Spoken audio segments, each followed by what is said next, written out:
علیکم ګرانو مینوالو، امید لرم چې تاسو ټول به روغ جوړ وئ او د ژوند په مزو کې به وئ. دوستانو، ډیر افسوسناکه دردناکه واقعه مخې ته راغلې ده.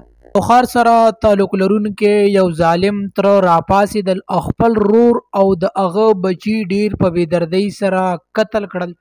دوستانو، داسې ولې وکړل؟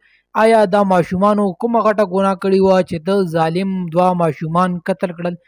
دوستانو، که چېرې تاسو د مکمل معلومات نه ځان خبرول غواړئ، نو دوستانو دا ویډیو در سره تر اخیره وګورئ چې د مکمل معلومات نه خبر شئ چې آیا د ظالم دومره ظلم ولې وکړو چې خپل ورارونه او ورېره یې قتل کړه او د هغې سره یې خپل ورور هم قتل. دوستانو، که تاسو چېرې د مکمل معلومات نه ځان خبرول غواړئ، نو دا ویډیو در سره تر اخیره وګورئ چې تاسو د مکمل معلومات نه خبر شئ. دوستانو، د ویډیو کتو نه مخکې که تاسو زمونږ په دې چینل کې نوي وئ، نو زمونږ د چینل مخه در سره ضرور سبسکرایب کړئ چې زمونږ کومې نوې ویډیوګانې راځي چې هغه تاسو ته په اسانۍ سره در رسي او دې سره د ټالۍ نشانه مو چې تاسو د تازه معلومات نه زر تر زره خبرېږئ.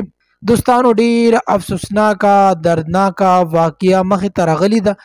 د نوښار سره تعلق لرونکي یو ظالم رور راپاسېدل او خپل رور او د هغه زمن چې کوم هغه ډیر په بېدردۍ سره قتل کړل.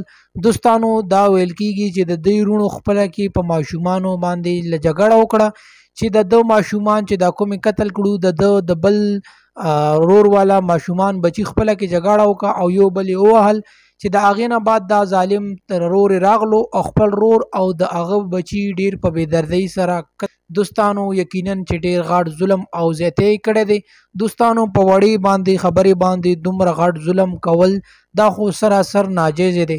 دوستانو، پولیس ته پکار دی چې د ترې سخت نه سخته سزا ورکړي، ځکه چې یو ډیر وړه کوټې باندې خبرې باندې موږ پښتانه راپاسو او بیا پې یو بل مړه کوو.